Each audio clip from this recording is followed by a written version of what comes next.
কড়াইটা গরম বসিয়ে দিয়েছি, এর মধ্যে সাদা তেল দেবো।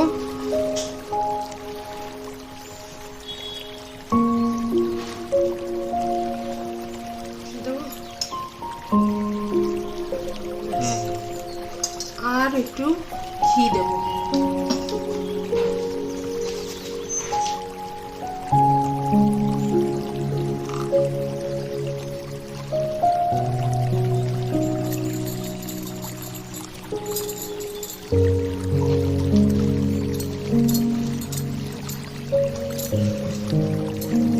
মিশিয়ে নিচ্ছি তেল আর সাদা ঘিটা।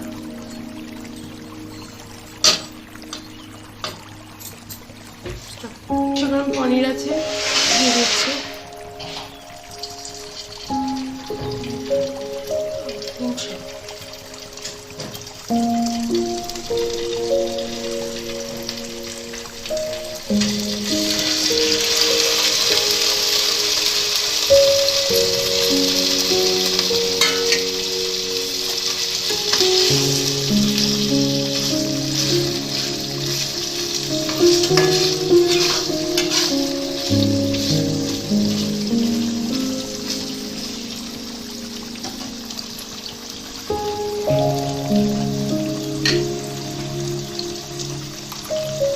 সামান্য একটু নুন দিয়ে দিচ্ছি।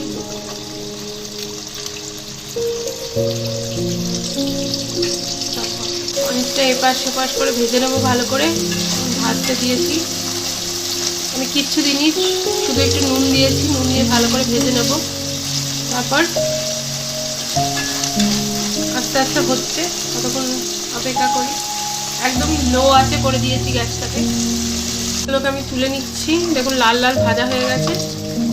পনিরগুলোকে আমি তুলে নিচ্ছি, হালকা ভাজা হয়ে যাবে। আমি তুলে নিচ্ছি, আস্তে আস্তে তুলে নেবো। এর পরের মশলাটা আমি দেখাচ্ছি। দেখুন এখানে আমি আর একটু তেল দিয়ে দিয়েছি, পনিরগুলো তুলে দিলাম। এবার আমি এখানে আদা, কাঁচা লঙ্কা, পেঁয়াজ, টমেটো পেস্ট করে রেখেছি, এটা আমি দিয়ে দেবো আস্তে আস্তে।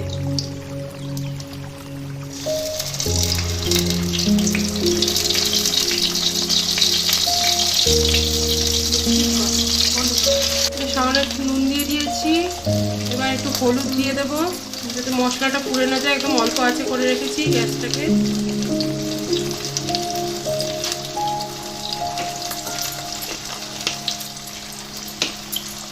লাল লঙ্কার গুঁড়ো দিয়ে দেবো,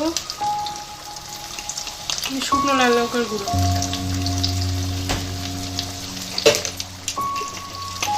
হচ্ছে ঘরে ঘরে দেবো না, তাহলে দিয়ে দেবো।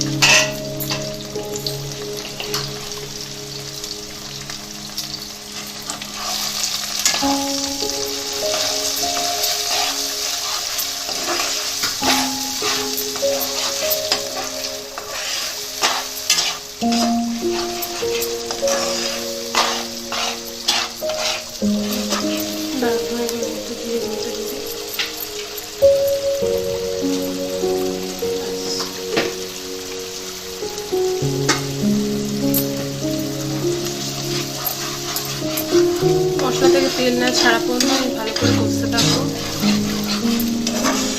এবং মশলা থেকে তেল ছেড়ে গেছে। এবার আমি একটু জল দিয়ে দিচ্ছি, আদা রসুনের জল দিয়ে দিচ্ছি, আর একটু কাশ্মীরি লাল লঙ্কা এটা দিয়ে দিচ্ছি, যাতে কালারটা আসে। ব্যাস, দেবো না।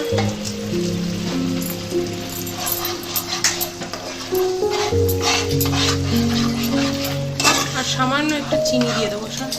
এবার আমি একটু চিনি দিয়ে দিচ্ছি, সামান্য সামান্য।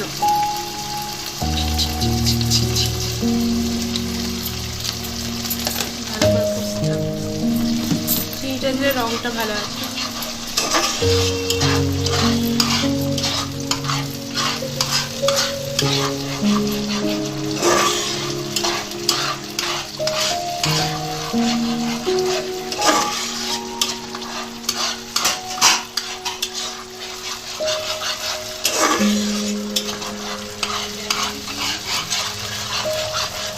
দেখুন টমেটো কেচাপের একটু সস দিয়ে দিলাম। এর মধ্যে আমি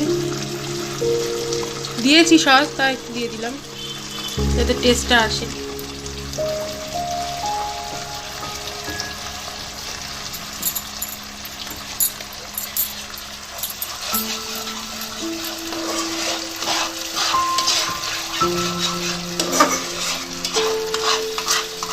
এই যে তেল ছাড়ছে আস্তে আস্তে, এবার আমি পনিরগুলো দিয়ে দেবো। এটা কষে গেছে, এবার আমি পনিরগুলো আস্তে আস্তে ছেড়ে দিচ্ছি। এই যে দিয়ে নিলাম।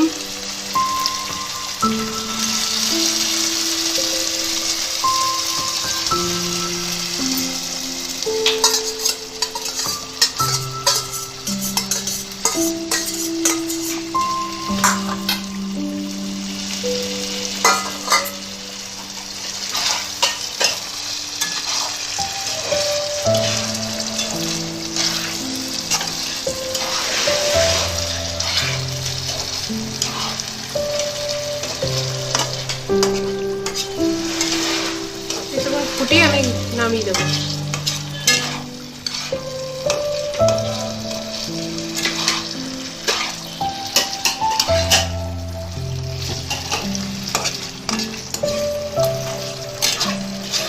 পনির ধোয়ার জলটা আমি দিয়ে দিচ্ছি,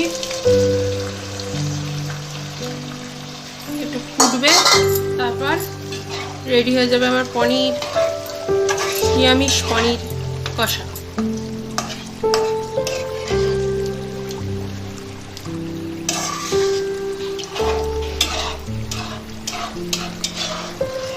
নুন চিনিটা আপনার স্বাদ অনুযায়ী দেবেন। দেখুন আমাদের পনিরটা রেডি হয়ে গেছে, এবার সার্ভ করবো। আমি ধনেপাতা একটু ঘি দিয়ে নেবেন লাস্টে, পনিরটা সার্ভ করবেন।